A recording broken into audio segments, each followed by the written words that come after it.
Language is PG, but everything else is on the table, and then I can edit out anything that you may accidentally say. But like fuck, if you say fuck, Joel can edit it out. So and we're on the air, so the podcast just started with an F-bomb. So thanks, Pat. You're welcome. If we want to make this a good podcast for Joel to edit, we'll just say the F word, like, constantly. Okay. What I'll end up doing... It'd be like South Park, that episode.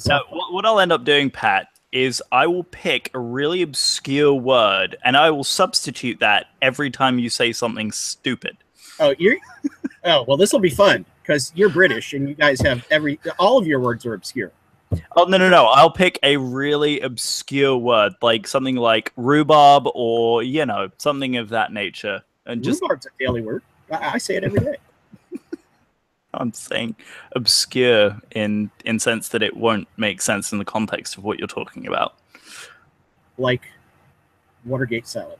Yeah, there you go. Okay. See, now I have a soundbite that I can use. All right, so we're building an audience. We've got 7 already. Hello, everyone. Live chat is starting. Hey, everybody. Well, so hello to everyone in live chat. Thank you for joining us. I'm back. This ended up timing out quite well. Yeah. So I'm back on for this show. We'll get started here in just a little bit, since Mike is actually going to be joining us a little bit later on. So he'll be here shortly, but figured we would get the stream started, build an audience before we really get going. You should be asleep. Rick, what are you doing awake? Peter, I'm going to send you the link to our YouTube feed if you don't have that. Because I don't see no comments or nothing. I don't know what's going on. Right. So that's what's up. I want you to be able to see people's comments. So I will send that to you Can I read out the most offensive ones? Yes, please do. Yeah, and if it needs more flowery language to it, feel free to add the F-bomb whenever you wish. All right, yeah, because I know another person who's doing this, and inadvertently started reading out like all the comments while I was live. And he hated life after that. He basically if you're aware of that. We'll be asking. Oh, goodness gracious. It was great. Who was that? William Osmond, the other guy. Okay. Oh, that's funny. All right, just sent you the link, man. Okay. Through the Facebook Messenger. All right, let's see. Yep. Okay, I see it. All right, let's jump back in here. Where did the dog go? Bruno! Where'd you go? Thank you. Come back here. Peter, Joel puts Bruno in prison. No, he's actually not been. He's been sleeping. He's been sleeping. He's been sleeping in our room as of late. He's actually he's right here. Come here, bro. Come on. Up you come. Come on. Are you gonna come up? What's up, buddy? People want to say hi to you. People want to say hi. People want to say hi to you. You're gonna come up and say hi? Hey, buddy. Here he is. Hey, Bruno. This is Bruno. Bruno says hi. We're turning into a dog cast now. My dogs are upstairs. I'll have to get them down here. Yeah. Well, after Friday. Oh, lucky. Luck the pup. Behind the camera. He's a little camera shy. Yeah, he is. That's funny. All right, get out here, you big rat. Yeah, no, Bruno's like that too. He's like, I don't want to set up. Nope, not today. Oh, that's funny. All right, we're up to 15. We'll probably get a little higher before we get going here. By the way, guys, this is a surprise guest. We weren't expecting Peter on, so if you would do us a huge favor and share the link to the live stream, we would greatly appreciate it.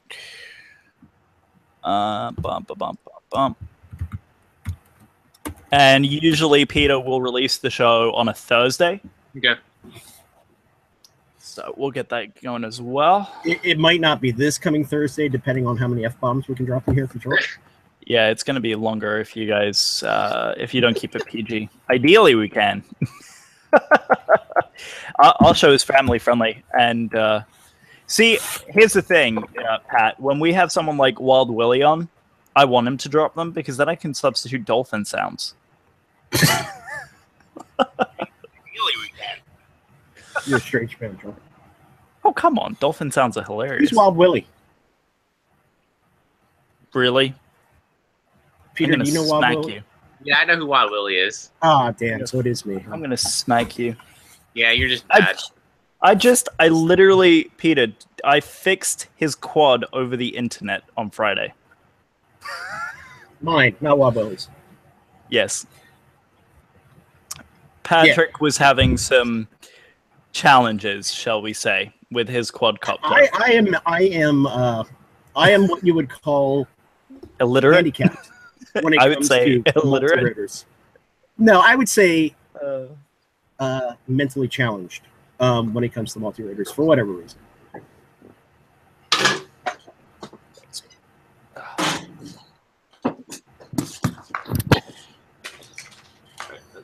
So anyway, so we Googled whatever, shared, and he took over my computer and looked at porn, and then he set up the beta Flite for me. That's exactly what we did. And thing up for angle mode, and I don't want angle mode, okay?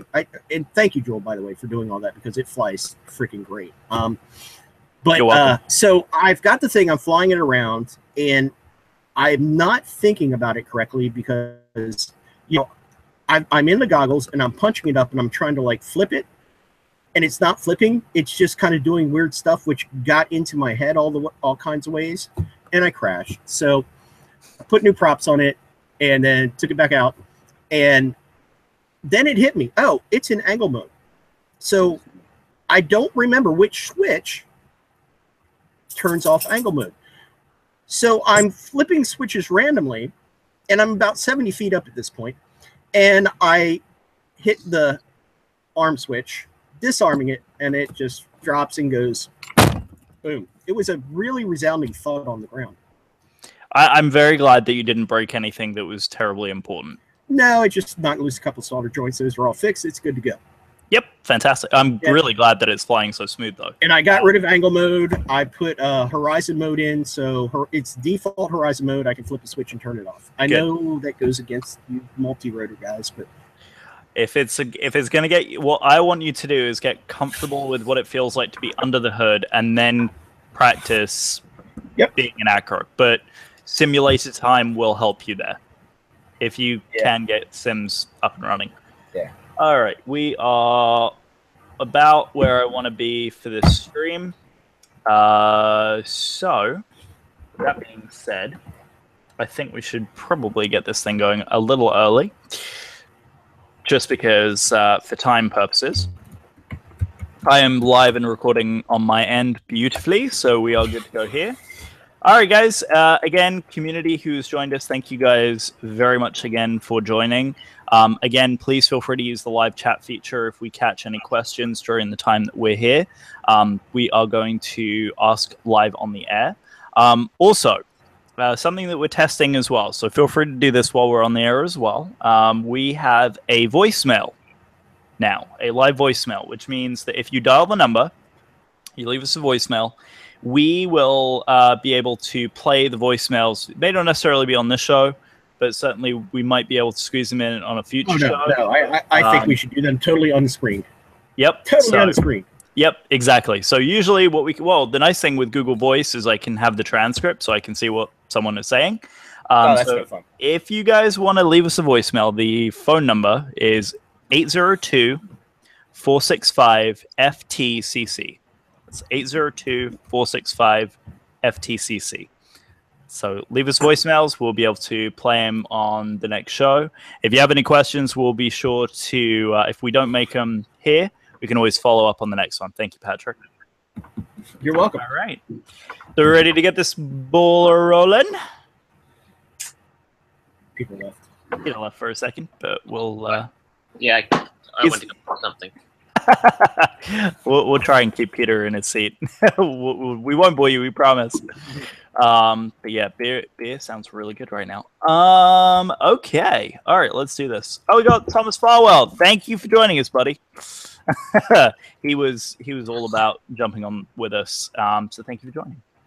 All right, I think we're at a good point. So let's go ahead and get this thing rolling and start recording. And with that, okay. Good evening, everyone, and welcome to the Flight Test Community Podcast. This is episode 37. Myself and Patrick are here. I am back in studio. Thank you guys so much for all of your support. I've been a little social butterfly and have not had a free Sunday for almost 3 weeks, which is a joke, but I'm back now, and I'm ecstatic because Patrick has been fishing. And while he was standing at the lake, he was able to reel in one heck of a catch. And that would be Mr. Peter Sripol. For the People is joining us here in chat on the feed and here on the podcast. So, Peter, welcome to the FTCC.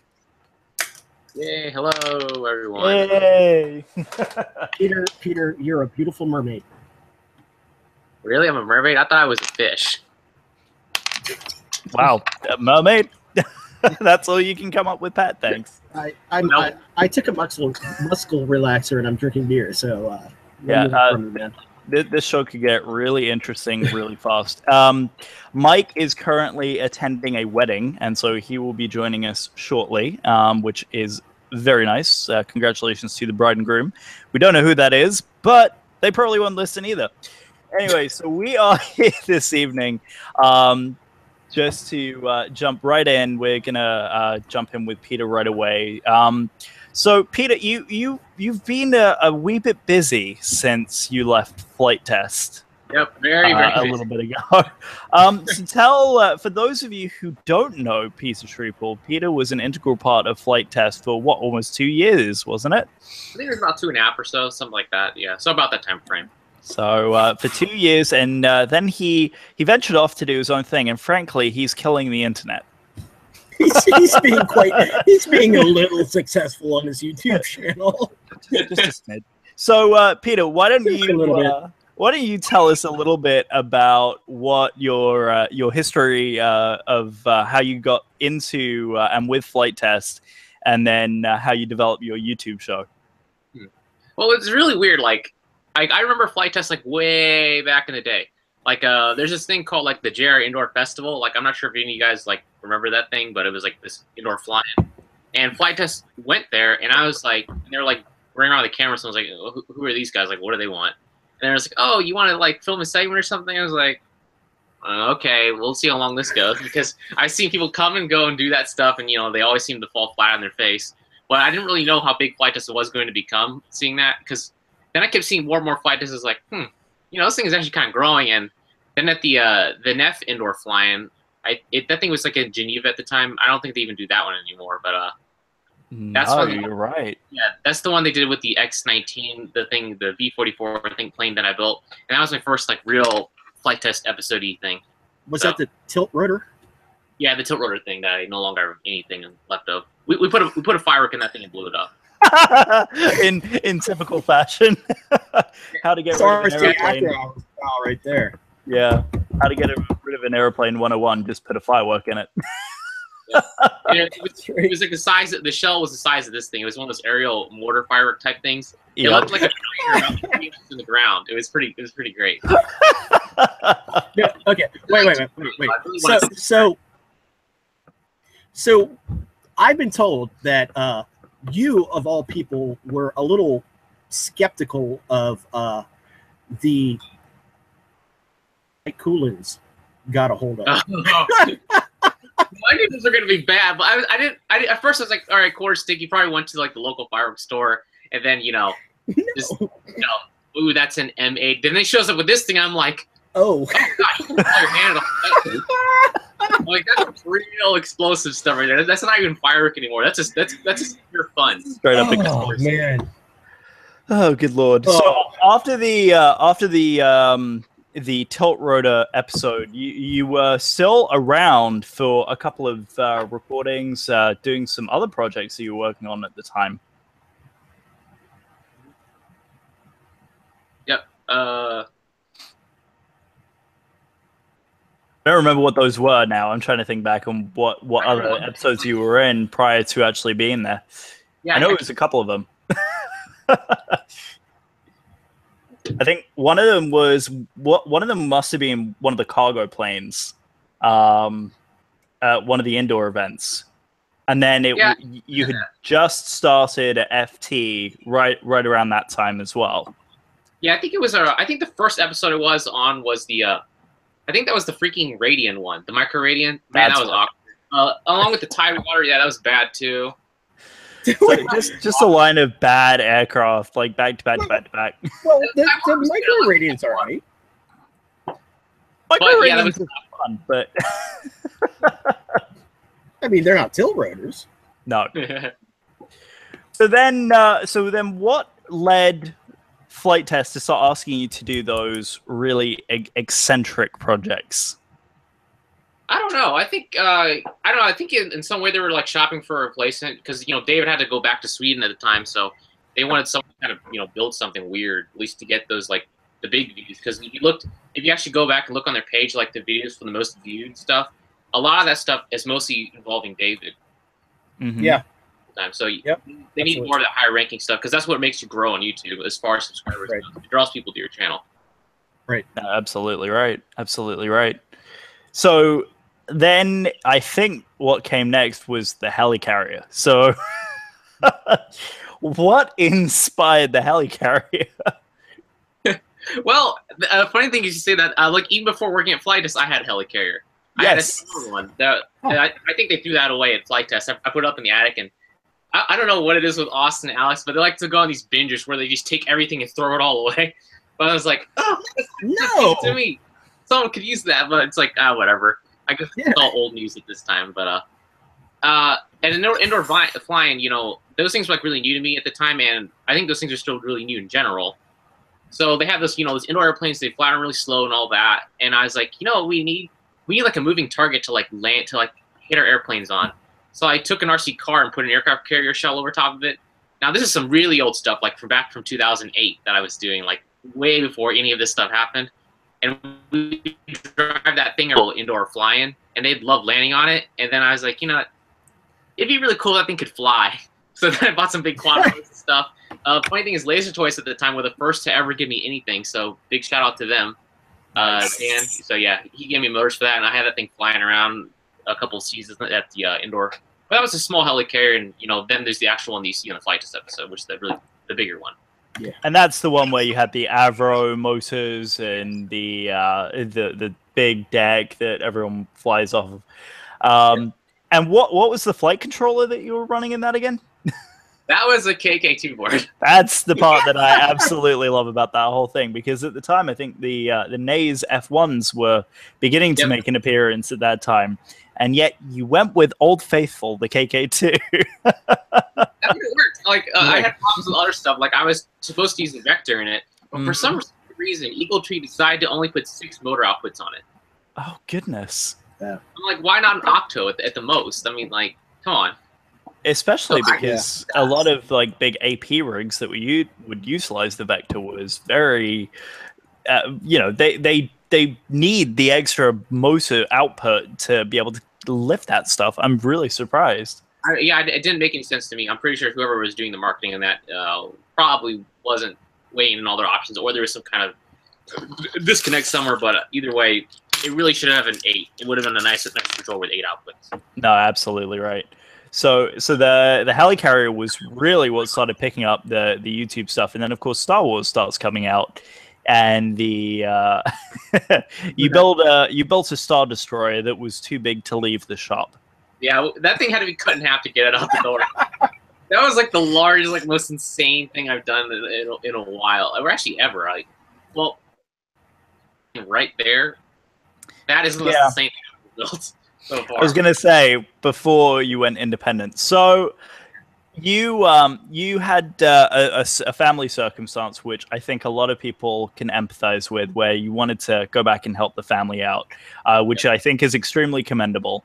But it really allowed you to kind of branch out and do your own thing. So kind of talk a little bit about the start of your YouTube stuff.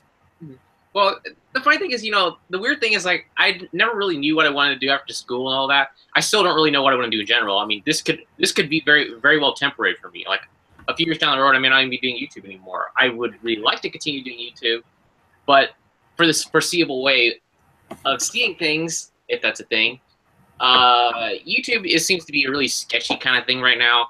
Like, you got the whole politically correct asylum going on. And everyone's getting banned left and right for having an opinion on, God forbid, anything.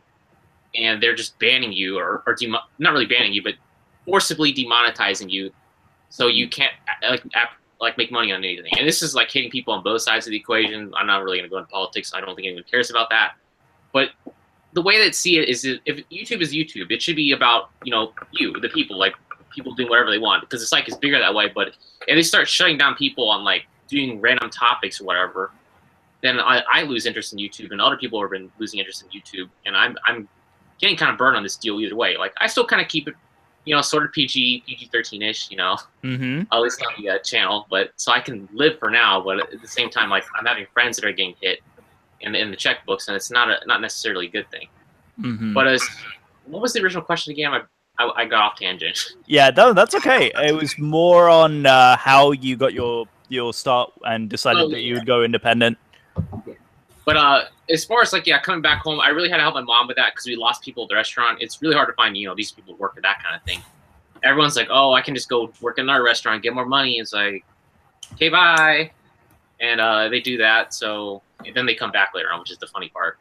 But yeah, so I'd help with that. Typical. In the meantime, I don't have to work just lunch, which is only like 2 or 3 hours a day, which isn't really even a full work day. So I was figuring. I spent all that time at Flite Test. I had a YouTube channel well before Flite Test. I was making videos just kind of on the fun side, even though I never really thought about doing it fully professionally. So I said, I'm going to take a crack at this YouTube thing and see if I can do it myself.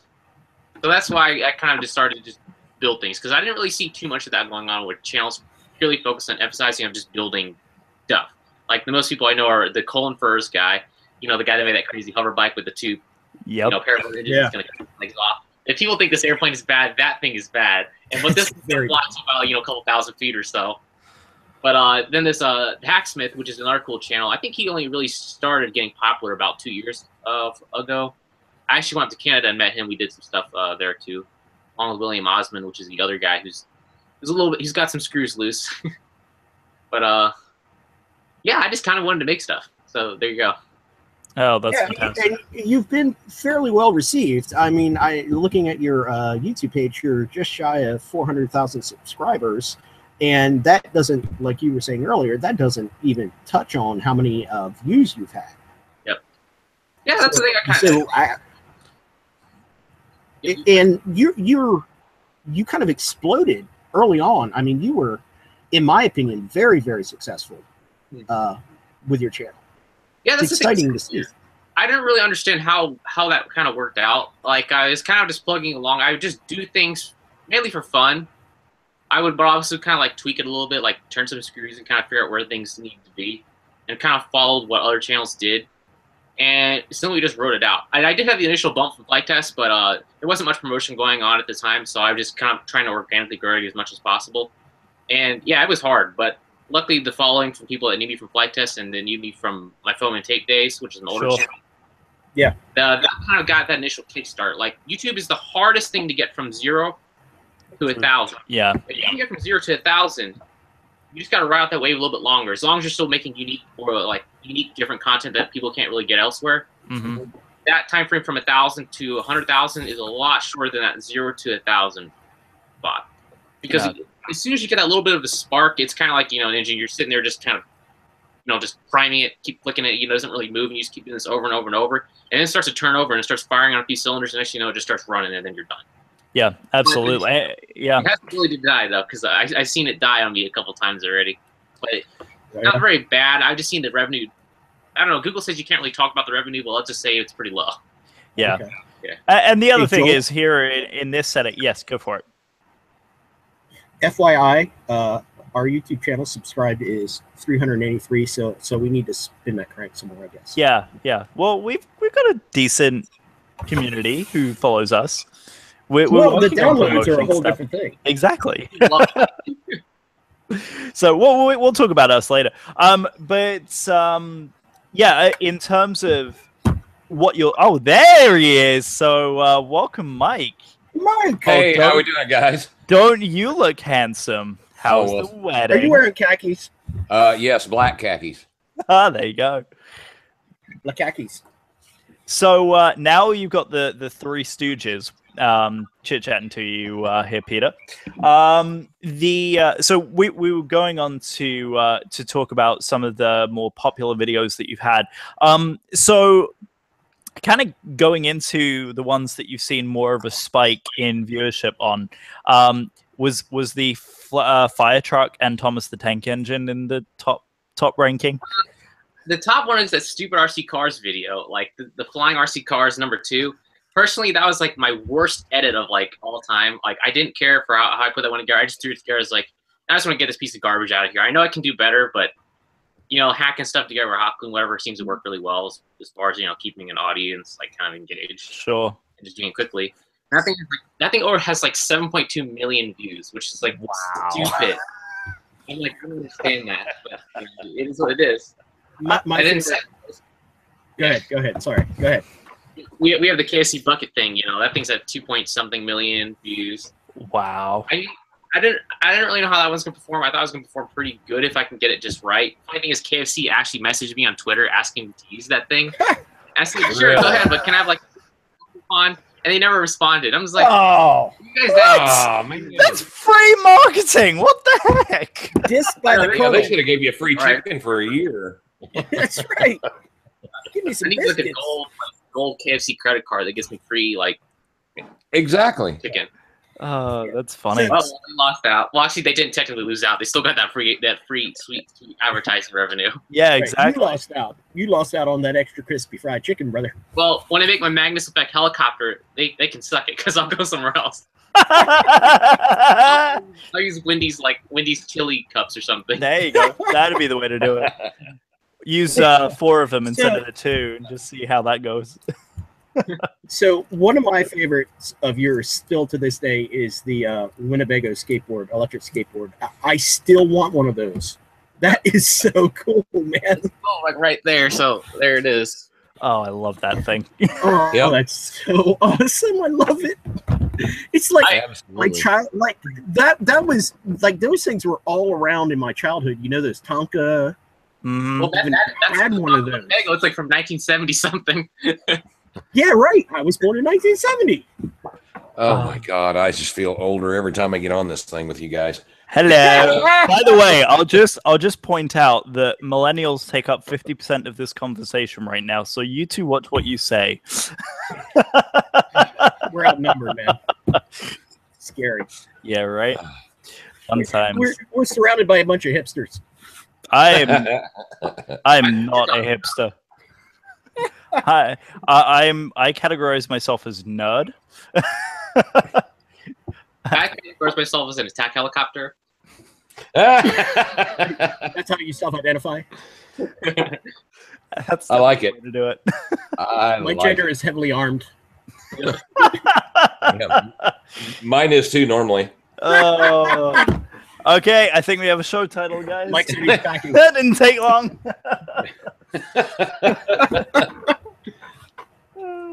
Good times. I like the attack helicopter though. That's pretty good. Yeah. I think heavily armed is good too.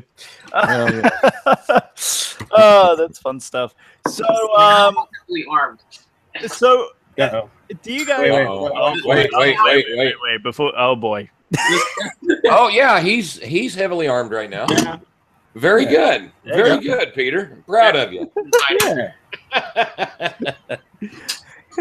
No big deal. Oh, that's funny. Come to my house uninvited, please. Yeah, no, don't do that. No, request an invite first. Yeah, Joel, that's one thing about we Americans. We do like to be armed. Yeah. So do we Brits, except of the pointy variety as opposed to the lead variety. Yeah. You don't hear of too many. Well, you hear of gun crime in the UK, but mostly they're using shotguns because that's legal. Because hunting. Not like acid attacks or something. Yeah, that's another one. Because people have to get creative, but it's ridiculous. Yeah, it is what it is. People are just gonna kill people. It's like just. I know. Alone, please. It's the truth. It's absolutely the truth. So some of the other videos that I have so greatly enjoyed are just the building. So obviously, I think a lot of the reason that people want to start asking questions is the big project that you have kind of that way. That way. Yeah, this one. Yeah, that thing. So talk a little bit, because you teased what you were going to kind of do as a foam model. So what the heck inspired you to build an ultralight? Well, I don't know. I'm kind of jealous. Like, Josh gets to fly in that Pete and Pole, whatever. I bought that, that airplane that I could fly.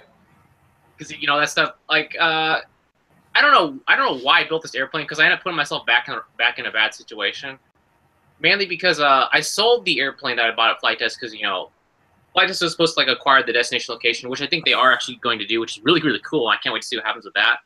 Mm-hmm. But, that was going to be basically free rent for me and all that, and not really anymore, and especially because I moved like 3 hours away, that wouldn't even be convenient for me to have an airplane there. So now I had to sell that airplane at the time because I need money. I actually got LASIK too, so I don't need glasses anymore, which is pretty cool. Oh, fantastic. Congratulations. More of to do with like flying and stuff and like losing my glasses and not being able to see, which seems kind of bad.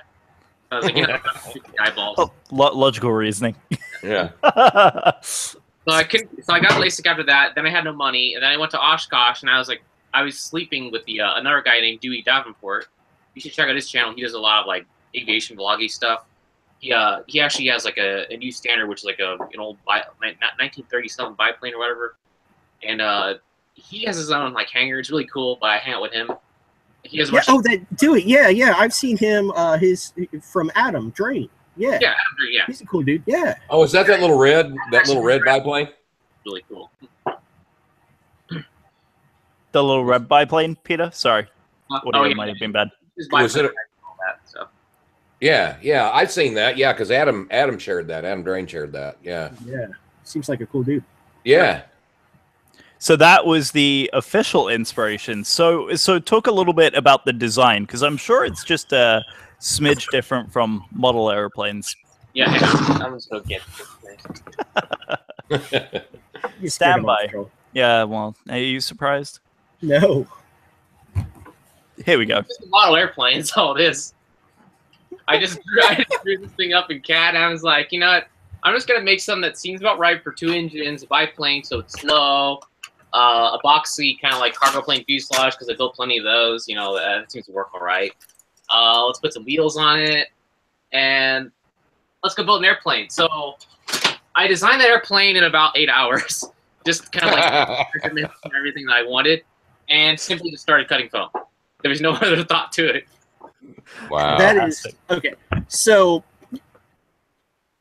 that is something that I have wanted to do for so long. So when I saw you doing it, I just was crazy excited, and I was like, well, we got him on the podcast.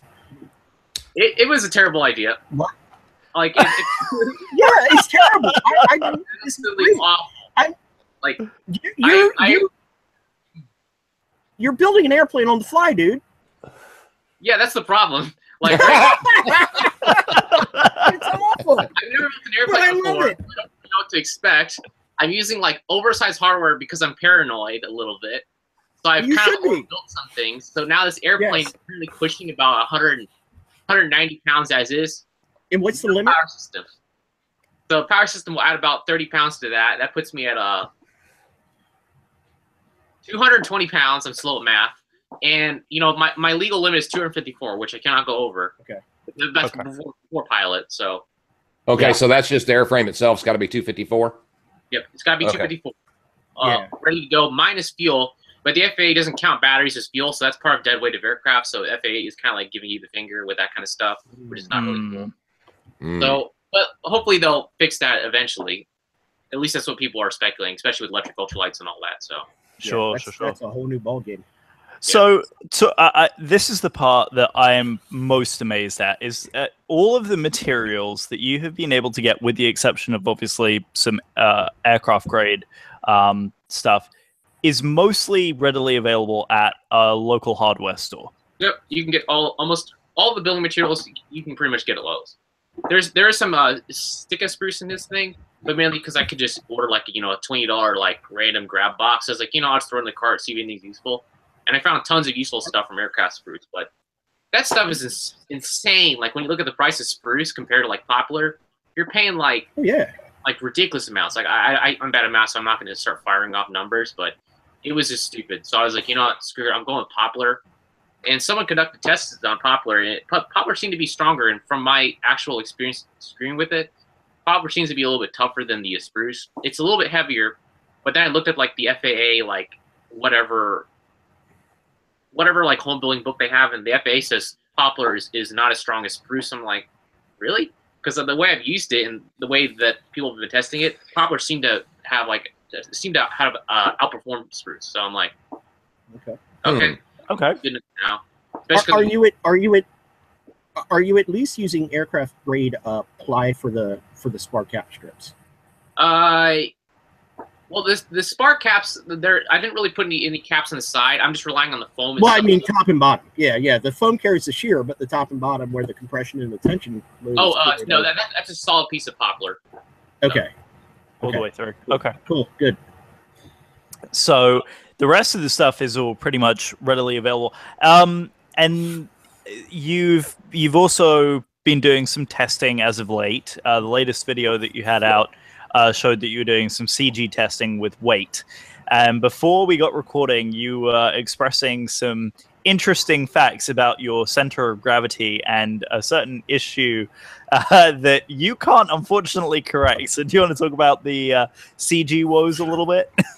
Yeah, I'll just take you over there. I'm like, we'll just go and look at the airplane, I guess.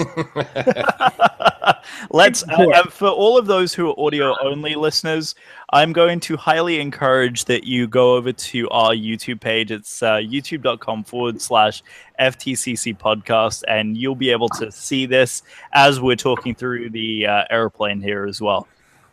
This tail section is just way too heavy, so that's the problem. I overbuilt the tail section, so it weighs about like 10 pounds. So I'm not very happy about that. And, 10 pounds at 10 feet away, that's like what is that, 100 That's a 100 foot pounds. Yeah. Whatever that is, works out to be. So that means I have to counter that out at 100 pounds for 1 foot, I believe, if the fulcrum was on that side. Mm-hmm. Yeah. I'm bad with math. I'm just getting in it and doing it. So right now the CG is like a little too far back. Because, we replaced the wheel there. You can kind of see that. But I got to make the CG measurement device and figure that out before I mount the engine. So that's my big dilemma with this thing. Because right now I'm thinking about the motors. They're either going to be mounted like somewhere here. I really wanted them to be a pusher, so I don't have these big spinny boys like, spin around trying to cut my arm off. Yep. They could be further away from me, but it looks like they might have to be about right here, like lined up with my leg. So I'm like, if this prop explodes, it's going to go through my leg and sever one of my arteries or whatever, and I'll bleed out before I even get to land. So what Peter is saying is there's so many things that can go wrong. Yeah. He is thinking of every possible thing that could go wrong. So what about have you considered lining the cockpit with Kevlar? The problem is it's an open cockpit design, so you still get this big you got these big skinny boys right here.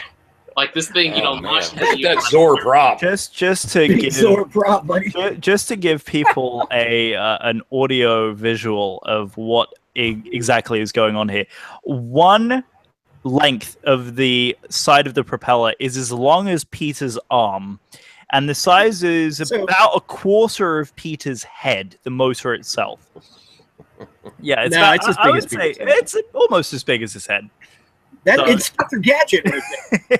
Yeah, and he plans on having 2 of these, either outboard facing rear, so it is a pusher, or out towards the front and it being a tractor. So that's the part that he's figuring out. Yep. And I got to figure out my batteries too, because there's a thing that says you can't, what is it? You're not supposed to extend the motor. The motor to battery connection has to be around 12 inches or less. It's usually better that way.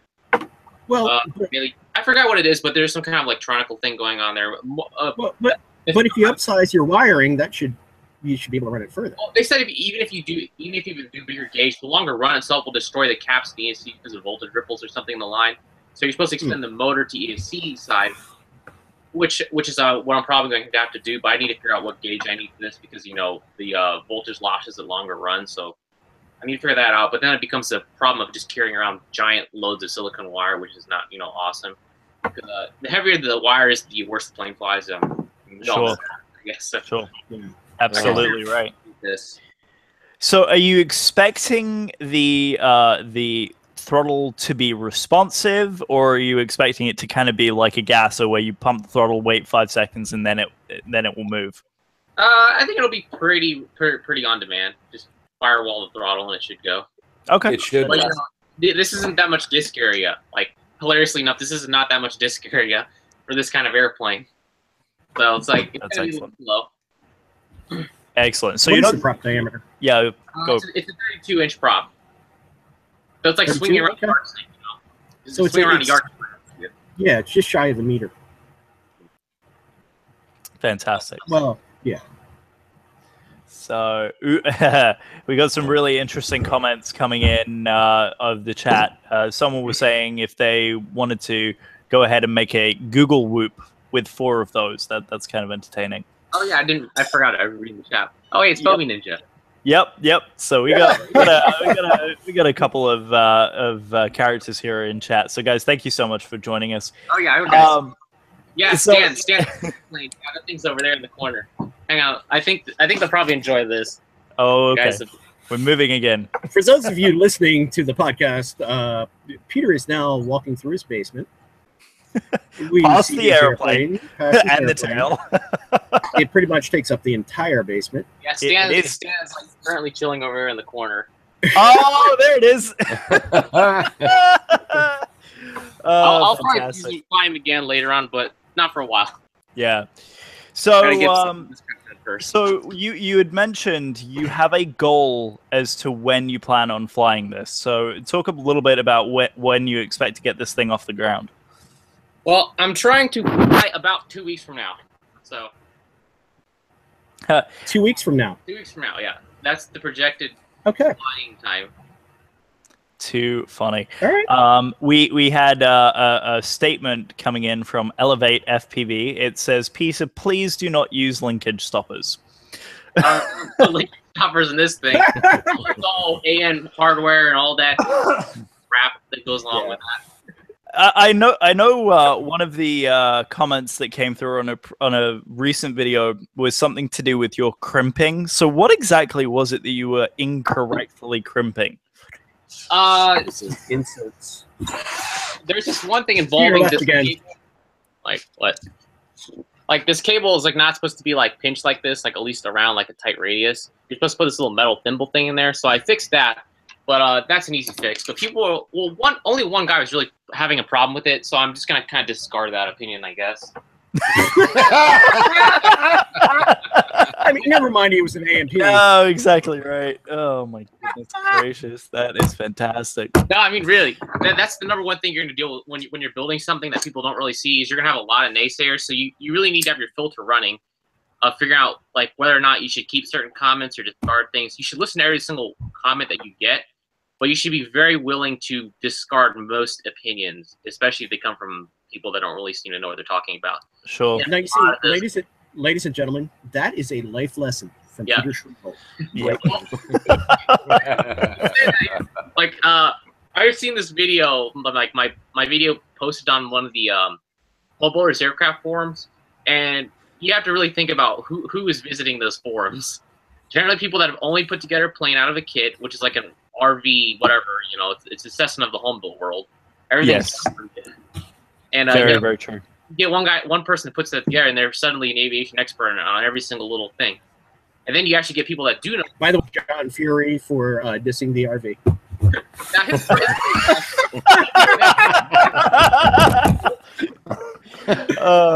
But first, this thing right here is one of these swage it tool. It's just called swag tool, but it's called a swaging tool. Swag tool. Yeah. I'll take it. But Aircraft Screw sells this. I've never heard of anyone having a problem with these, so I used it, and only one person complained about it and like made a big stink about it. And everyone loves to just click the up button when they see something that looks kind of fishy on YouTube. Kind of trend where everyone kind of like does the lemmings thing, or people don't know and they just start clicking because it sounds right, like from some reputable, so they try to get that comment up top. You get a lot of that, so you just ignore it. Are you experiencing a lot of trolling on the videos that you've been putting out about the homemade plane? Some people are like, "That's an elaborate way to commit suicide." I don't know. Which you have acknowledged. I'm enjoying most of them, so it's like, nah, it's not a big deal. I surprisingly don't get that many haters. I'm kind of sad about that, so I'm not doing it right completely. If I was Clearly, you're a YouTube megastar, but you are clearly not a megastar of trolls. Which Well, but I got to say, you know, I have an engineering background, and I look at the fuselage, and the fuselage is a freaking tank. It's way overbuilt, but it made me feel good because you're going to be safe. The plane won't leave the ground. No, it will. I think it will. I think you'll be fine. I do have concerns that you're going to meet weight. Have you glassed the wings yet? You haven't. The wings are not glassed, but I'm only projecting to put about 10 pounds on the wings or less. Oh, yeah. Okay. At least from my experience using the stuff on the empennage or the fuselage and glassing the tail and the weights that it's added, it's really not been much at all. That's great. Okay.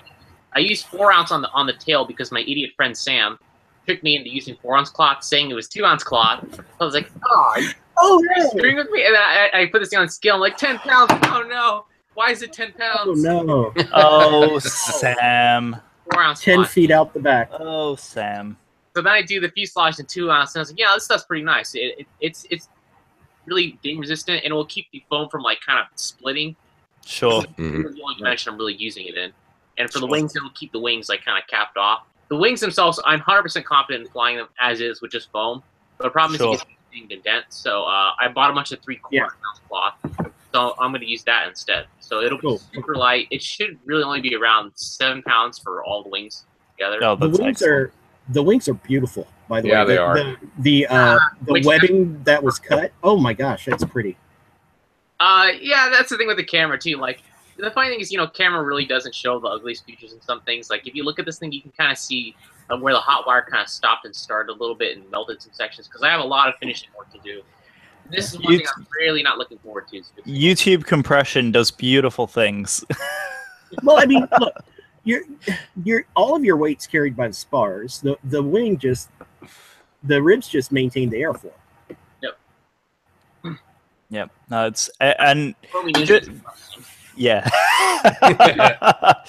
Yeah. My 10s. That's what I'm using for these.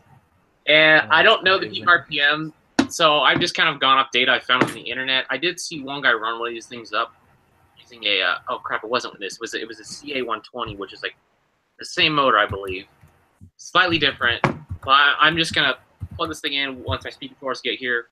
I had to order speed controllers. Unfortunately, I couldn't find anyone that wanted to send me any speed controllers for this. So I'm gonna like get speed controllers and like cover them up so no one knows who they came from. But for all of you who are wondering, I think I ordered who did it from? Now I'm drawing a blank. It's it wasn't Hobby King. It wasn't Hobby King. I trust Hobby King for a lot of things. I don't really trust him for speed controllers though. Like, the speed controllers have always been a little bit on the iffy side, but the motors have been perfect. The batteries have been perfect. I wish they could up their speed controller game, but that's one thing that Chinese don't seem to be very good at building, at least in large quantities. It was Jetty. That's where I ordered my speed controller from. So I have Jetty. Okay. Yeah, that ought to be good. Yeah, they're good quality, but you know, they're really expensive. So I'm like, yeah, they are. Sure. Are you getting a lot of? Are you getting sponsorship offers, or are your Patreons assisting you in the build process at all?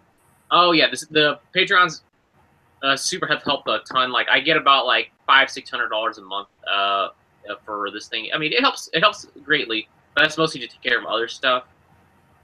Sponsors have been kind of really hit and miss. Like, you don't really know who you're asking from and who you're going to get. Like, sometimes, you know, you get people who know that you've been on YouTube and they'll immediately give you stuff. Like, FR Sky actually is hooking me up with like a new QX7S, which is pretty sweet. Awesome. That's fantastic. You know, one guy, you know, knows who I am, like what I do. Like, I do a lot of RC stuff. However, you got my T-Motor. I'm gonna get mad at them again. Like, you know, they sent all that stuff. I'm like, you sent Flite stuff. I work there. I'm the one who probably convinced you to give him that stuff because you thought I was still working there, but I don't. Now I message you and I get paired with some idiot who's part of their social media management department that's too lazy to do any research. And then they said, no, you don't FPV good enough. And I'm like, what? Don't FPV good enough? Oh my god! Because we're all flying FPV with motors that size. Yeah, and you know, FPV stands for first person view. I think that's about as first person as you can get. Yeah, just throwing that out there. First person view right there. Death trap's what it is. So guys, I'm gonna duck out for a sec. I'll be back. That is totally fine. We'll hold down the fort for you, Pat. Thank you. So while he's gone, now we can ask some really fun, serious questions. How much do you like Pat? He seems like a good guy. I don't know. I don't really have a problem with mostly anyone, if that's what you're really asking. Well, I don't like to make enemies. Enemies always seem to come around and bite you in the rear, so therefore I prefer to run around not making enemies anywhere possible. That is a great mantra, my friend. Another life lesson from Peter. If people are looking for you to slip up, because everyone slips up eventually, and everyone knows it'll come around to bite you in the rear if you behave poorly towards people. Yep. That's absolutely true. 110% agree. 110% agree. We're getting a lot of agreement on your. There were a couple of questions coming through earlier about RPM on the motor, and that's something that, as you mentioned, you're still in the process of testing. What is the amperage rating on the ESCs that you are getting from Jetty? They're 300 amps. Okay. So that should be more enough, because these motors are supposed to be 180. Sure. But you know, I don't know. There's a bunch of variables going on, and the weird thing is I might not be getting my full thrust out of these, because they're rated for 14S packs, and the problem is, where do you even find 14S packs? Like, it's kind of, you can't find 2 7S packs. I'm like, everyone makes 6S packs. Nobody does 12. No, sure. 7. You know, so I'm gonna be flying it on a 12S versus 14. So I'm already gonna be kind of screwed there, because I'm not gonna be having maximum power. But the nice thing is that they'll keep me running a little bit cooler, because I'm pretty sure I'm gonna be on the throttle the whole entire time. Yeah, no, absolutely. Yeah, I would say so. So, what weather conditions are you hoping for during this maiden flight? For, about 20 to 30, gusting to 45. While it's snowing. Overcast, yeah, all the good stuff. Icy conditions on the runway to assist with slippage. Yep. I'm looking for all that stuff, because that's the thing you want for a plane that weighs like not that much. Oh, that's fantastic. So I obviously right now, with the intention of getting off the ground in about 2 weeks, what are your first couple of flights looking like in terms of what you're looking to achieve? Are you looking to do a pattern around an airport? Where are you planning on launching this thing from? Well, I plan to take it out to I-75, which is the most busy highway around here. Beautiful. Stop all the traffic to get on the news and everything, and just punch the throttle and fly it right through the middle of Dayton, which is where I live, because the right bars and all that, and get as much publicity as possible, and probably go to jail on the same day. Sounds beautiful. Sounds like great ambition to me. Nail it. I'll take off a little bit. We'll feel around ground effect, make sure everything feels pretty good. I'll land, I'll bring it around, and I'll just punch the throttle and just take it around the airport. Sounds beautiful. That'll be it. Excellent. So no flips and rolls on your first 2 flights? No, not yet. I mean, I'll have ERS installed, but I don't know how I feel about that. I still want to loop it. I'm definitely gonna do stall turns, because those are easy enough. Sure. What else? What is your expected highest altitude that you think you're going to get into? I don't know. I really would like to fly up to 10,000 feet in this thing, because it'd be just fun just to fly around really, really high and then fly really, really low. But my main goal for this airplane is to stay pretty low, because I'm expecting to cruise around 28 miles an hour in this, 28, 32 miles an hour moving speed. Nice and putzing around. Really low. I plan to fly, maybe 5-6 feet off the ground. For the most part, right over a lake or something, and just come whizzing through the trees, like a paramotor. But this is a paramotor with 3-axis control. Sure. Not like this. Right. I have my private license, so I'm I don't really have the freebie that flight test got with the paramotor training, and I really don't want to pay for that. So I'm yeah, I'm just gonna stick with airplanes. That's a good way to go. Well, and the experience is going to be pretty similar to that of a paramotor because you really don't have a whole lot in front of you. Yeah, I'm just hoping for more of an airplane thing because I don't know. I get nervous like with strings and stuff. Like when you're supported by a bunch of strings, it's like, you know, what happens if like a hawk or something flies into your lines? I think I saw a video of someone that had that problem, and the hawk stayed tangled in his lines and he crashed, but it wasn't that bad. Yeah. Wasn't that just a parachutist, not a paramotor? Yeah, I think it was a parachutist. But yeah, I think I seen that. Yeah, and yeah, he went down pretty hard. I mean, he didn't like die or anything, but yeah, he went down pretty hard. I think he was pissed at that bird. He's like, "Bird, get out of here!" He's tangle the thing and throw that bird loose. Yeah, no, I've seen there was one guy who posted on the PPG Facebook page recently. He took all of his paramotor equipment to Australia. He's flying out in Australia, and a great eagle was flying around him and was actually trying to attack the wing. I'm like, no. That's not fun. Yeah, that's why I feel safe with some aluminum, glass, wood, and all that stuff. And I'm like, yeah, come closer, bird. Yeah, no, that's 100% true. So, with that being said, are you what are the gauges and equipment that you're going to be using to monitor all of the flight while you're sitting in the cockpit? That was a question from our friend Keegan. Yep. Yeah, I'm gonna tie a string to a rock, so it'll be a rough like. Turn it bank indicator. I really like the initial answers to these questions. But no, I'll have an airspeed indicator and a altitude indicator. That's it. So here's what I'm thinking of doing. I'm gonna cut this podcast with only your first answers. And then I'm going to move all of your real answers to the end of the show. Well, funny thing is like with this instruments, I really want a G meter, but I'm like, you know, this costs like $400 for a little thing. Ow. How many G's are pulling? I'm like, screw that. Because I really would like one. Because I really want to know what this thing does. Because, you know, the faster you go and you make a sudden input, the more G's you feel. Sure. But I mean, like, it's really slow. Like, I don't think it could approach 4 G's. I don't think it's possible unless I. You know, you would not be able to do it in normal flight, but if you get outside of the flight envelope and get into trouble, then that's when it happens. Yeah, that's why.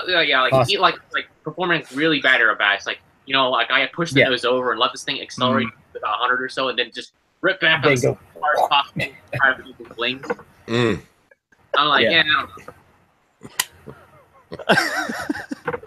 Yeah, we don't want Peter Taco. That's not going to be. No, don't taco Peter. Taco. I think it'd be more like ground beef. Oh boy! Oh, this is going to be fun. Well, Thai food is delicious. So yes, that is true. That is very true. Oh, and Ben Harbour just came in. Hey, Ben. There's no cannibals there. Yeah. I think that's what I'm going to do. I've got 3 people who've all said that's exactly what you should do for the edit, so I think that's very possible. This episode coming out 3 months from. Yeah, well, hey, it's a good excuse to get on get Patreon, right? Bonus content.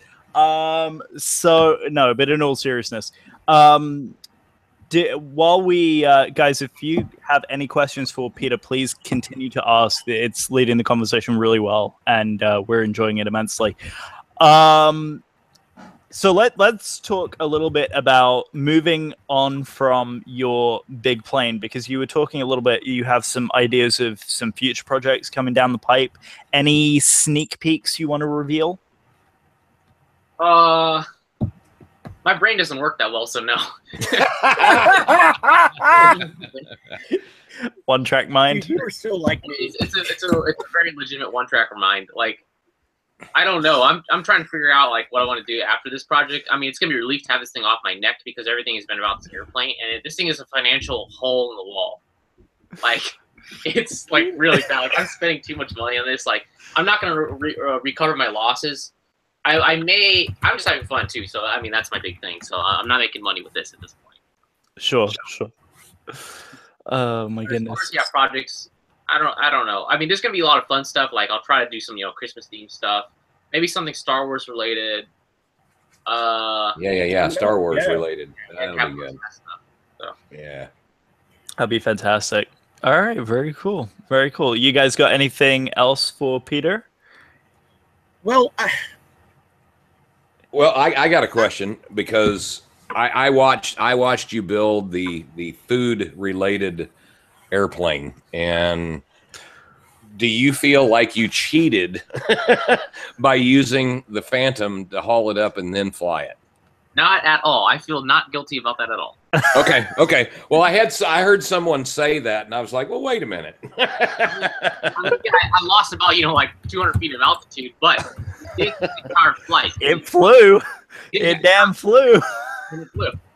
I don't disagree. I just wanted to ask the question because I did hear somebody else say, well, they had to, he had to tow it up like 250, 300 feet, whatever it was. I don't know. And but then, so I mean, I did do controlled, I did a controlled, like you did a circuit. Yeah. And that was at holding an altitude. So I wasn't like free falling the entire time. So as long as that, I guess it counts. In my eyes, it counted. So, super serious question. If you could repeat that project again, what would you change? I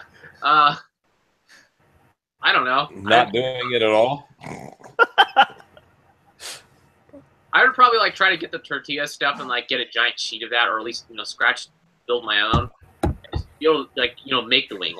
That was a real quick project. If I were to really do that right, I can definitely do that better. But that would require jigs and stuff, making stuff out of steel and throwing things in a fryer and baking an airfoil with all the sections in it and then flying it. I'm ain't nobody got time for that. So I'm not doing it. Ain't nobody got time for that. Ain't nobody got time.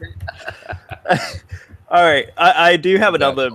I do have another one, and who can you tell us who some of your inspirations are for some of the crazy projects that you have as well? It would definitely be Colin Furs. If you haven't seen that guy's stuff, that was one of the reasons to start my own YouTube channel after leaving Flight Test, because Flight Test I would not be able to pursue this project. That would get me fired really fast. I so want to build a giant pulse jet because of him. Yeah, for sure. Yeah, he's crazy. I love the stuff he comes up with. So yeah, seeing his flying hover bike and I think I could build an airplane because I have some idea of what I'm doing aeronautically. So let's just put together an airplane for some YouTube views and make an airplane. We had a very serious question come in from Ben Harbour. How many cameras will you put on the plane for Maiden? And the correct answer is no less than 8. He's right on the money. Hang on. Guys, we seem to be answering or asking all the right questions because Peter keeps running away. We scared Peter away. These little penny whoops and get my friend Clay. He's a pretty good pilot. I'm gonna have him take off, and I'm gonna have him fly through the center of the struts in this airplane while I'm flying. So we're gonna. That's awesome. That sounds like one hell of a one-way whoop if it goes wrong. Yeah, if it goes to the props, it'll be one-way whoop. Another very serious question: will the doggo be on the second flight? No, he's eating too much. He's going. Oh, that's great. He'd be good for your CG issues. Put him up your nose, man. Exactly.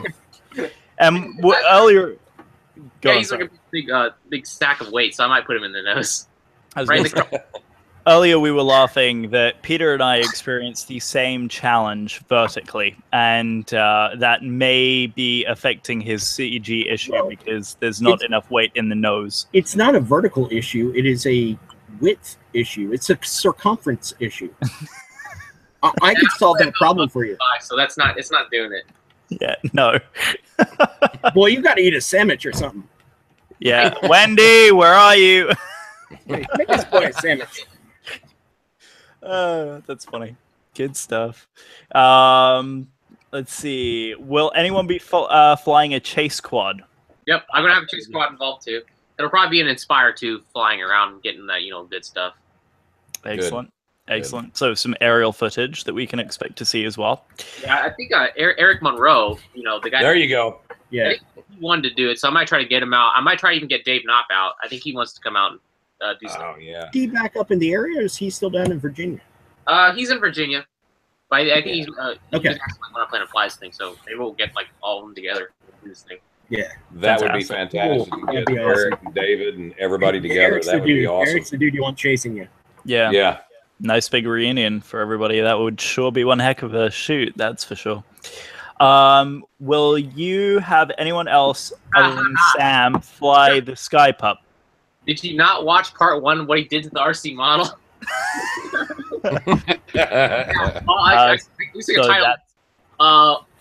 Guy dies in homemade YouTube airplane accident. Because that's probably why I fly that thing.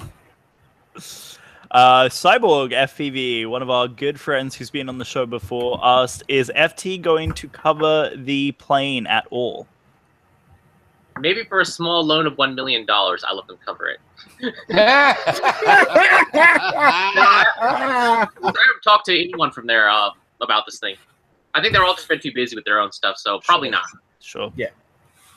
And understandably, which is why, as a community, we wanted to make sure that you got plenty of attention from all of the fans who know and love you from the flight test days. So obviously, we wanted to get you on and let you have your say to the community about the crazy fun project that you've been working on. So are there any projects that you've had that just either didn't make it onto the YouTube channel, or that you were just so frustrated that you just didn't continue with the idea at all? Hey, should I show you this fidget spinner I made? No, you didn't say. Yeah, I haven't seen this. I actually did make it like, way before like the fidget spinner thing was super popular. Like it was just starting to get legs, like way back in November of last year. I was like, this thing kind of sucks. I need to figure out a way to make this cool. But I never really did make it, and then it started to get really stupid popular. I was like, yeah, I'm not touching that with a 10-foot pole. Yeah. But we did make the fidget spinner gun thing, which is like, up there, that big launcher. That's the fidget spinner gun. Oh, yeah. Okay. Did you have a video on that? Yeah, I did. Yeah, he did a video on that. Yeah, it's because I'm going to say, I remember that. It's like a piece of steel that's like made into miniature lawnmower blade with a bearing in it. That's glorious. So he shot this at a brake cleaner that was next to some like blow torches. So like what? Right. Oh, I'm gonna have to watch this now. Yeah, you should totally market that to middle schools across America. Yeah, I want to see those things taken away from the teacher. Like, I'm sure that's gonna go popular. There was a question earlier, and I don't remember who asked it. I'm trying to scroll up to see, but they were asking if you were going to take any ordnance with you on the flight. I have to look at part 103 and what the FAA. Do you have a self-destruct? Wait a second. Didn't Tucker get in trouble for dropping something as small as water balloons? Somebody reported him. And it's not illegal for him to do that. No, it is not illegal for him to do that. Exactly. No, I completely agree. Yeah. Well, everybody likes, knows how much you like blowing stuff up. So we didn't know if maybe you were going to take some ordnance with you or not. Well, I'll fireworks at it while I'm flying it. So we'll do that. Okay. Oh, goodness. Now, here's this is a serious question for me to you. So I have I have a lot of confidence in your airframe. It's a very robust, strong airframe. I don't worry that it's going to fail. But here's what I worry about. Mm-hmm. Oh, Mike disappeared. Oh, there he is. What if an where will your ESCs be mounted? Where I know you're putting your batteries up in the nose, but the off chance that one of those puffs, and have you made any provisions or? No, you haven't. But what are your thoughts on that? The ACs are going to go right next to the batteries. They're going to be up there, mainly to produce the spikes, the voltage spikes that blow caps or whatever people talk about on large models. So they're going to be out. Yeah, they'll be right next to the battery. So I'll keep them within about 20 or 12 inches or so. My friend Sam was telling me at this UAV place we work at, they did a test with some kind of spray liner where they sprayed the inside of cardboard with it. And they filled the whole cardboard box with 18650s, and they set the 18650s on fire, and the cardboard survived. Wow. So that's interesting. Yeah, that's a great idea. So according to Keegan, Keegan says that, Peter, the FAA allows you to drop objects so long as no person or property is put in excess danger. Cyborg then replies, define excess. Okay, what should I drop? Should I throw a fire extinguisher out here, just like throw it at someone? I mean, it's right? I'm really curious if I can, like, if it's legal to shoot this from an airplane. I don't know. People hunt from helicopters, right? I know. So that's what I'm saying. Like, if I set up some steel targets on the runway and just have some fun, you know, just like playing attack airplane, is it a problem? I mean, my finger's on the trigger, so it's not like a remotely actuated trigger, which with the ATF defines kind of automatic weapon or something crazy like that. Yeah. So, I don't know. I'm not trying to get in the crosshairs of anyone right now, so I'm gonna try to post that stuff. But we'll mostly just fly for fun. That's what this is used for right now. That's funny. We have a very serious question as well. When will plans? Oh yeah. Be out? Oh God, no, never. No, there's no. For the radio-controlled version. Hang on. This is going to be great. Here comes That's what white. we call, Here comes a insurance white. company would love that. Yeah, here comes a whiteboard, or a drawing, or a sketch on his cell phone. I'm guessing it's one of the above. Oh crap! I'm sorry. This. You know the thing I hate about Windows. That it's Windows. Yeah, I hope that's.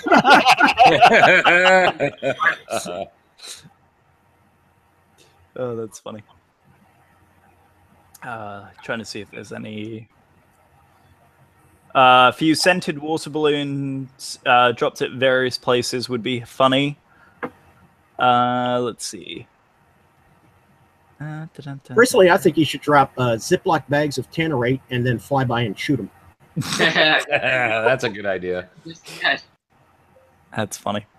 Peter is in the process of hunting for something on his Windows computer, which is why it's taking longer than normal.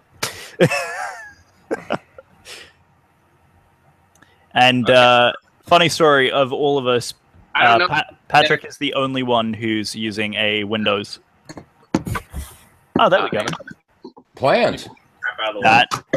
That looks like SolidWorks to me. AutoCAD LT. But oh, there you go. That's the entire set of plans for this real airplane. There's literally nothing but a bunch of just some drawings and stuff and some scribbles. That's unbelievably impressive. Entire planning process for this airplane. So that's why I haven't really submitted it anywhere. The funny thing is, a lot of people have asked me for the design of the spar and stuff and all this stuff to perform an FEA on it and all that jazz. But I'm like, I would love to do that, but the problem is I really designed this thing as I went. So I have no idea about most of this airplane because a lot of this stuff is undocumented as far as the real one goes. But back onto the RC plans, I do have the RC drawings on that thing as well. Basically, I scaled it down to about whatever this guy works out to be, which is the model. So I'll actually just dump that whole entire file on the internet so you can kind of look at it and whoever wants it can look at it. So you'll even get all the stuff I use for the real build of this airplane. Well, full-scale plans equal liability, buddy. That is something that. Well, I think that's why Rutan actually stopped. Oh yeah, with the long easy. Right. Yeah. Mm-hmm. He stopped selling plans because of the liability. Yeah, that's why I'm just going to throw us for free saying it's not. These are not full-scale plans. These are just drawings for educational purposes only. Blah blah blah. Don't do this at home. Yeah, exactly. Plus, there's nothing here in this thing that can really get you to what I have there, anyways, which is the real airplane. Because all the plans are right in here. You can call it that. Well, I definitely wouldn't want to have those out.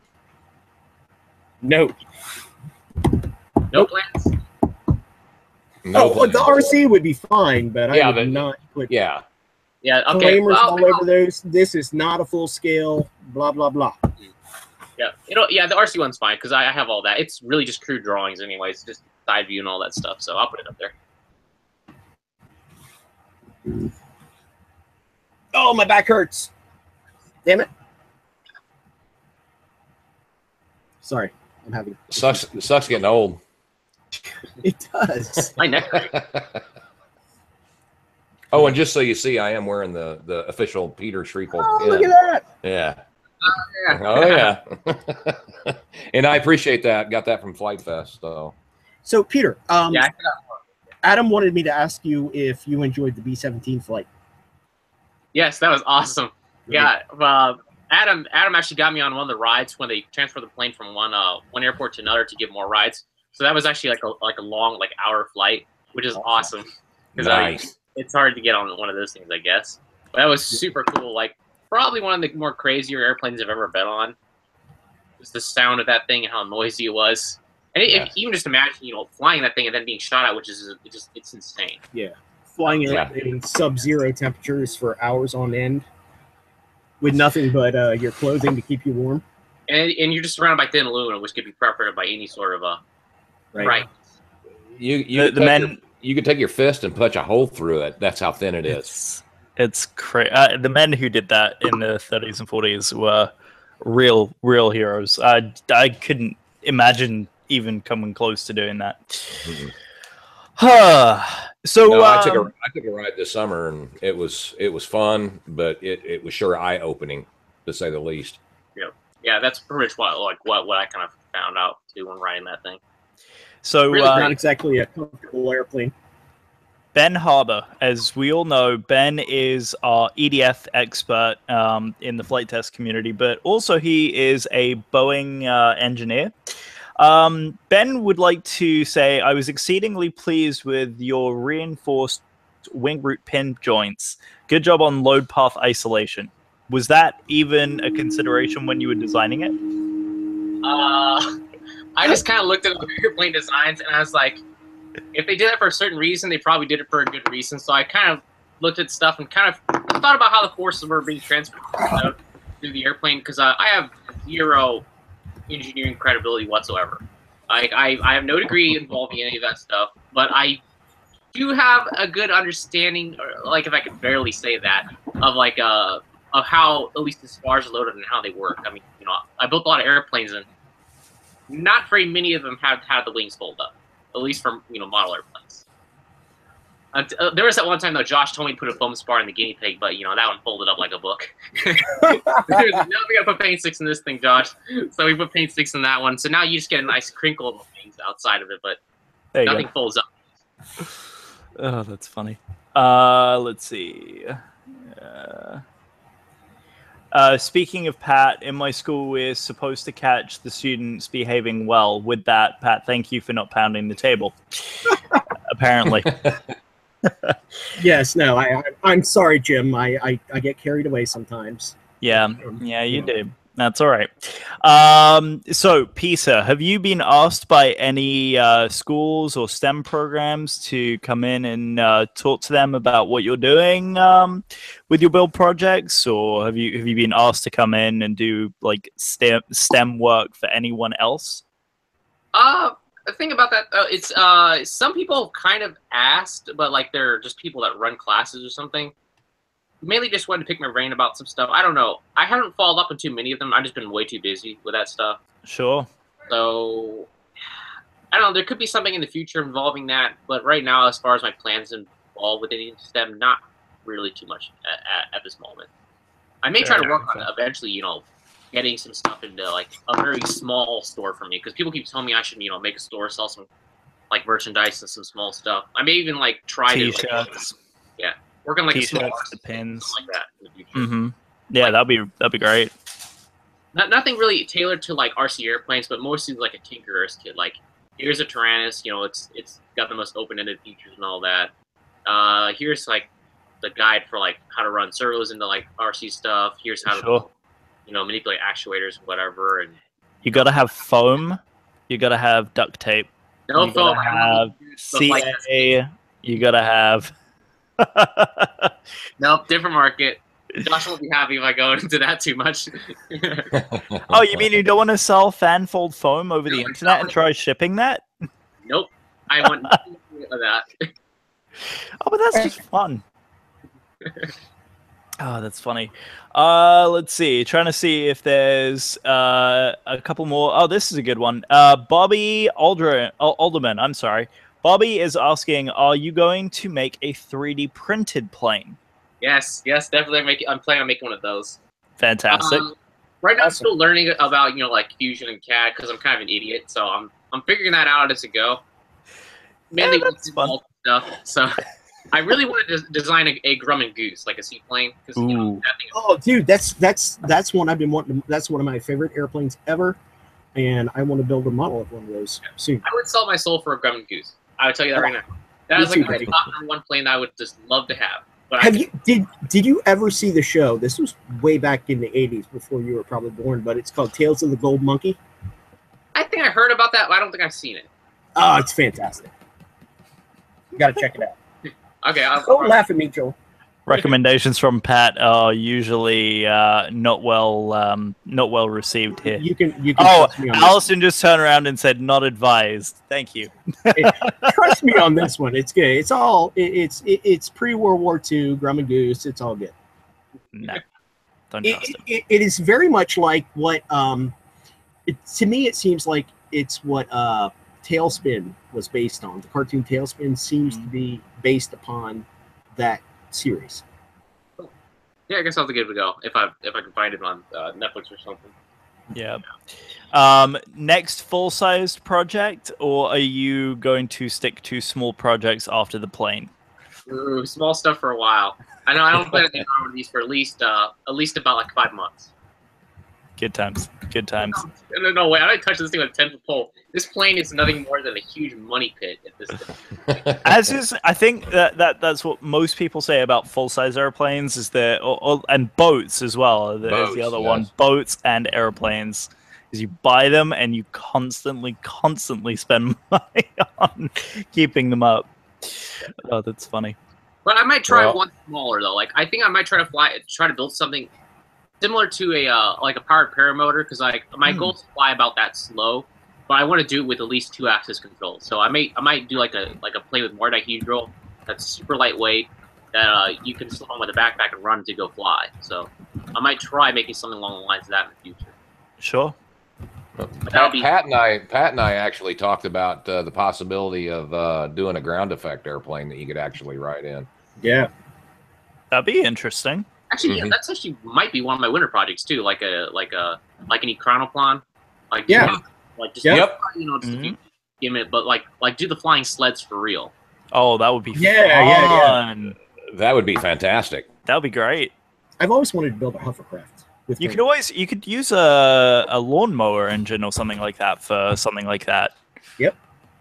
Like a snowblower. Take a snowblower motor and turn it into a thing like that. That would be great. Yeah, I guess these guys right here. There we go.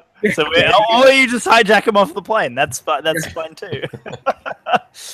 All right. Anyone else got any other questions for Peter before we start to think about wrapping this up? Cyborg actually asked if Peter ever worked out what he's doing for a parachute. Oh, yes. One guy had a parachute on the on Facebook.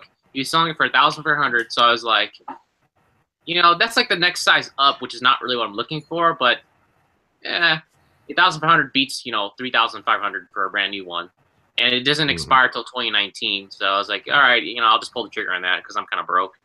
In the GoFundMe did help a lot because that pretty much paid for that parachute. So awesome. I'm right now trusting someone to pick it up down in Florida and bring it back up here in the next week. So I'll need to figure out if I have a parachute or not. If you need someone in Florida to hold on to it for a little bit, I'm here. It just depends on where.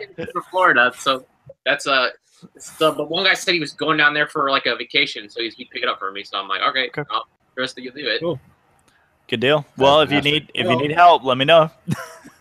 So you're not going to Flite Fest South, I take it? Probably not unless Josh calls me and says like, hey, here's some money and here's a trailer. You want to bring the airplane down here? Or just show up. Either way, I don't really have any plans to go in there immediately because I'm too broke. Yeah, me too, buddy. That's why I'm not going. We'll miss you guys. It's going to be a fun little weekend. Yeah. I know how it goes. But excellent. And trying to wrap up any questions here on the chat. I don't. Will you? This is a great one from Keegan. Will you fly the plane to Oshkosh? Maybe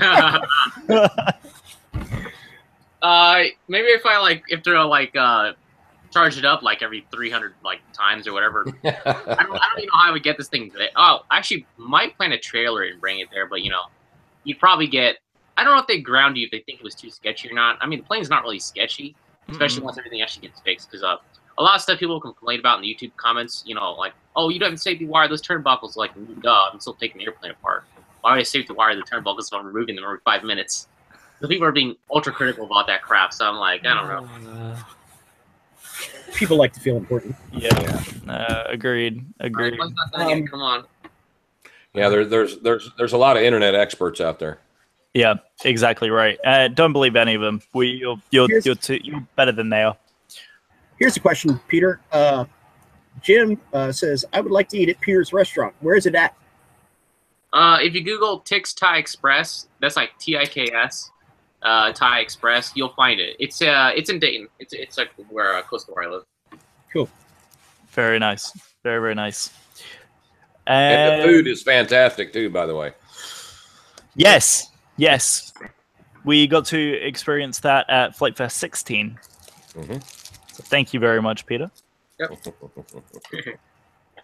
Still have the food truck in the backyard, but we're not sure what we're going to do with that. We might sell it. Not sure, though. Oh, the food truck? Yeah. The food at the restaurant is better, though. So when you come to the restaurant, you'll have a even better meal. There you go. Next time I'm in Dayton. All right, guys. You got anything else for Peter before we let him off the hook here? I would love to talk with Peter all night long, but we all have to get up in the morning. Yes, we do. Back hurts and yeah. Good times. And you've had alcohol and pain meds, so you're in a great state of mind. Can you tell?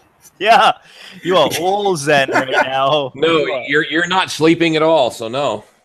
Oh well, okay. So Peter, yep. There is one podcast somewhere out there.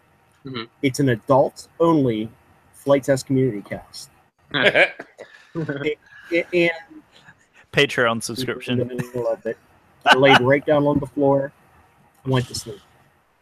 And snored. And snored. You forgot the snoring part, Pat. I said and snored. The entire ending third of the show is him snoring away and all of us trying to figure out who the hell was farting as we were recording. And it's this kid over here snoring his butt on the floor and went to sleep. It was hilarious. But no, anyway, what I would like to say on behalf of everyone, I have to say you have certainly inspired many, many DIYers out there. Yes. Your projects are hilariously fun to watch. I think it brings out the inner child in just about all of us. You're certainly doing things that I think everybody here would love to be able to devote time and energy towards, and it's amazing to see you do what you do. We fully endorse what you do, Peter, and if you need anything from us here at FTCC, you let us know, and we will be more than happy to get anything, any resources or anything, whether you need to be connected up or if you need additional help, let us know. We will always be here to support you, brother. If you just want to come on and advertise something. Absolutely. Happy to have you. Exactly. Let us know. We don't have near the following that you do, but yeah, in case you don't have an outlet for something. Yeah, exactly.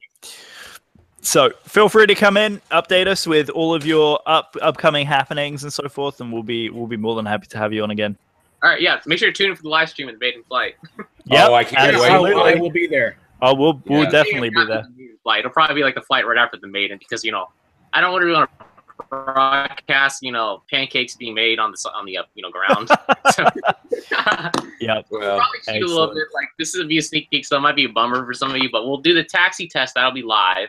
I'll charge up the batteries. I'll probably do an actual flight, and then we'll go live for the second one where I'll take the camera with me. We'll talk about it. I'll throw the camera out of the airplane, get my camera out, do questions and whatever. So it'll be a good time. It'll be a great time. Everything works. Excellent. We'll definitely be around. We'll definitely pump your stuff out through our channel. Yes. Peter, if anyone wants to get hold of you, please share your social information if it isn't too abundantly obvious already. I don't know. I'm really bad with that stuff. I'm sorry, but like a lot of people like message me on Facebook. I don't even know what I want to do with my Facebook anymore. Like I can't tell who's what. Like fan page. Make a fan page. Well, I got to be honest with you, Peter. I'm even surprised you ever respond to me on your Facebook Messenger because I know you must get thousands of them. Yeah. Well, it's like if I can remember a name that seems familiar, I'll probably respond to it. You know, I'm really stupid with names, so that's a crapshoot. If you're lucky enough to be in that category, because I can barely remember anything. I don't know. I've like a real social issue with like memory names. It's like really bad. So I'm the same way. You're not alone. I'm equally terrible with names. I was gonna wander around Flite Fest this year with a pad of paper and a pen because I'm that horrible with names, and I still didn't do it. But yeah, guys, if you're looking for Peter on YouTube, he is under Peter Sripol. Very easy to find. His project list is immense and awesome. Definitely go check his stuff out. We'll certainly pump your YouTube channel out with the podcast as well, so we'll get all of that in the description. So please see all the information on his stuff in the podcast description below. Gentlemen, do you have any final thoughts for Peter before we share our socials and get on out of here? Peter? Yep. Go ahead, Matt. Peter, I have great confidence in your ultralight. I think it will fly great. Coming in underweight, I think you're going to be shaving ounces, but I'm looking at him like, oh, it's going to be like 10 pounds under the weight, but that's I'm like, oh, it's going to fly like a piece of crap at that point. I'm no expert but from what I see, it's very well constructed, and I think it'll fly fine. Yep, that's what I'm hoping for. But like, it's gonna be a pig. I'm gonna have my hands full a little bit, like at least getting it around the pattern. At least if it's as underpowered as I think it's gonna be, without blowing an ESC or something. There you go. Okay. It's gonna work out for me.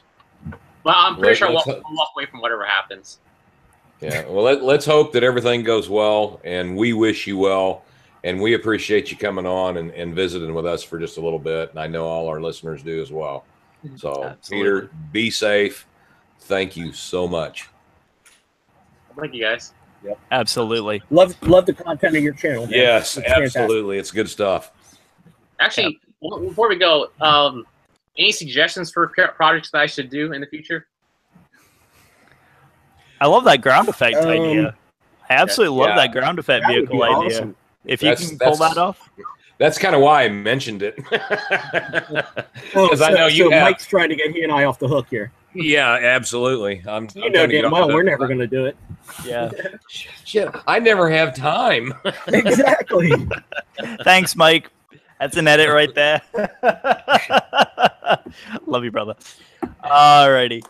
Honestly, I can't think of anything that I want to suggest because I could say something that is a terrible idea. There's one thing I would like to see happen. One thing. And that's if David Vindestall ever gets back to the States, you and him need to get together and collaborate on something because it would be unbelievably fantastic. We were actually talking about some of that stuff, like so there might be something in the works. I hope there is, because it would be and not trying to take anything away from what you're doing, but God, Rocket Knife and Rocket Katana has been stupid good. Hilariously fantastic. That's the best part. Like I like how David's still, coming back and making more stuff too. That's cool. Yeah, 100%. Yep. 110%. All right. Yep. So here are some more suggestions that are popping up on the chat. More boats. More boats for sure. Yeah. Rotary powered something. I gotta do like a 3D printed speedboat. That's on the list. Like a real easy to build speedboat that you can use quadcopter motors with like no drive shaft. So I'm thinking about doing like real simple stuff that anyone can build. So that should be good. Collector pitch tilt rotor. Oh god. Gas quadcopter. That's a cool. Speaking of simple stuff, that's hilarious. Yeah. I'm thinking actually about a steam powered quadcopter, like a legit steam powered quadcopter. Oh, like steam would be. Oh, that would be really interesting. So cool. Or a steam powered airplane. That's also on the list too.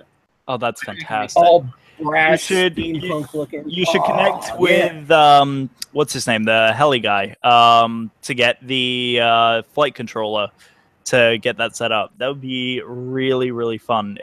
Whoever remembers the guy's name who did the collective pitch. I know who you're talking about, and I can't think of the name. That was the Q500 or something like that. Yep. It was the thing that looked like a race car. Anyone who remembers who I'm talking about, make sure you leave it in. No, it wasn't Alan Sasbo. I don't know who that is. Chris, thank you. Curtis Youngblood. Curtis Youngblood. Thank you, Keegan. This is why we rely on the younglings to remember information, because goodness knows I don't. Thank you. Yes, I know I'm young, but I forget things all the time.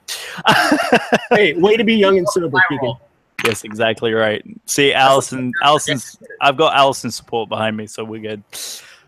I do. All right, guys. Well, let's go ahead and share our socials and let Peter out of here as well, so we can all have a restful Sunday night.